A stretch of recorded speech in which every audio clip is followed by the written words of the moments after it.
1929년 10월 뉴욕 증시가 붕괴합니다. 대공황이 시작되며 실업률은 급격히 상승하고 소비는 빠르게 얼어붙죠. 1920년대 중반 1억 장 가까이 판매되던 미국 레코드 시장은 1930년대 초 600만 장 수준으로 추락합니다. 공장은 가동을 멈추고 유통망은 붕괴하며 음반은 생존이 위태로운 시대의 사치품이 되어버립니다. 베시 스미스의 판매량도 급감합니다. 대형 극장 투어는 축소되고 유지비가 높았던 전용객차 역시 더 이상 유지하기 어려워집니다. 시장의 붕괴는 개인의 명성과 무관했습니다. 산업 구조가 흔들리면 왕관도 함께 흔들리는 법이죠.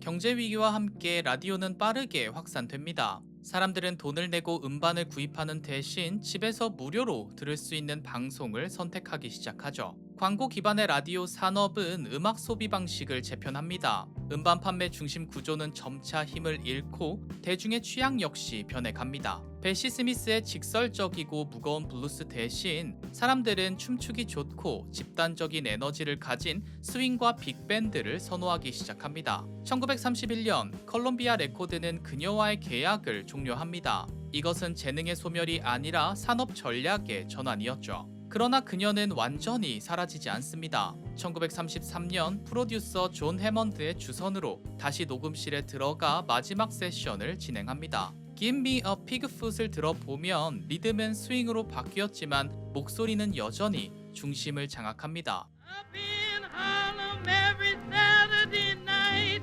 when the highbrows get together is just too tight. They all congregate at an all-night strut. 시대가 이동해도 성량은 줄지 않았죠. 몰락은 예술적 쇠퇴가 아니라 시장 구조의 이동이었습니다.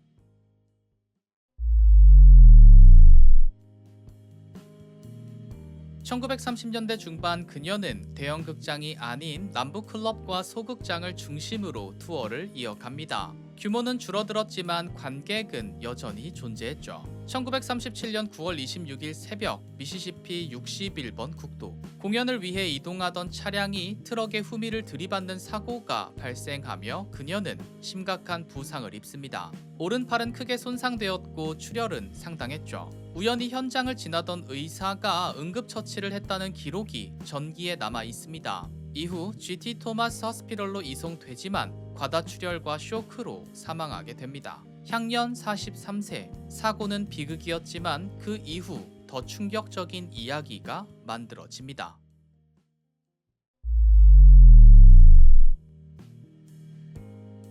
백인 병원에서 치료를 거부당했다는 이야기가 퍼지기 시작합니다. 1959년 극작가 에드워드 올비의 희곡이 이 서사를 대중화하며 인종차별의 상징적 사례로 굳어집니다. 수십 년간 사람들은 블루스의 여제가 인종차별 때문에 억울하게 죽었다고 믿게 되죠. 그러나 전기 작가 크리스 엘버트슨의 조사에 따르면 그녀가 이송된 GT 토마스 하스피털은 흑인 전용 병원이었고 치료 거부를 입증할 직접적인 기록은 확인되지 않았습니다. 사고 당시 부상 자체가 치명적이었다는 의학적 판단이 지배적이죠. 그렇다면 왜 이 신화는 그렇게 오래 유지되었을까요? 당시 미국 남부에서는 실제로 인종차별로 치료를 받지 못하는 사례가 존재했기 때문입니다. 사람들은 충분히 그 이야기를 현실적으로 받아들일 수 있었죠. 신화는 정확하지 않았지만 그 배경이 된 사회는 분명히 존재했습니다.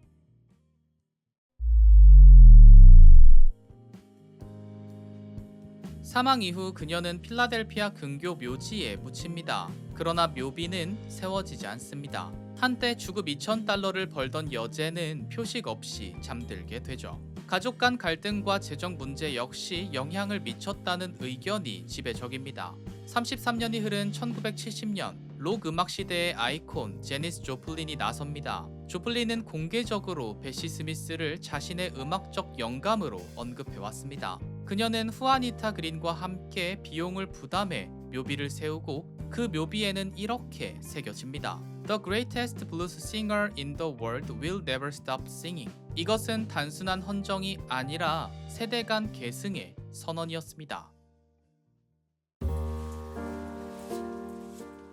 베시 스미스는 단순한 비극의 인물이 아닙니다. 그녀는 흑인 여성 아티스트가 전국 단위 상업 성공을 거둘 수 있다는 것을 증명한 선구자였습니다. 산업을 움직였고 시장 변화에 흔들렸으며 신화로 소비되었고 다시 평가되었습니다. 목소리는 사라졌지만 그녀가 만들어낸 가능성은 대중음악 산업의 구조 속에 남아 있습니다. 블루스는 변두리에서 시작했지만 그 중심에는 한때 이 여제가 서 있었습니다.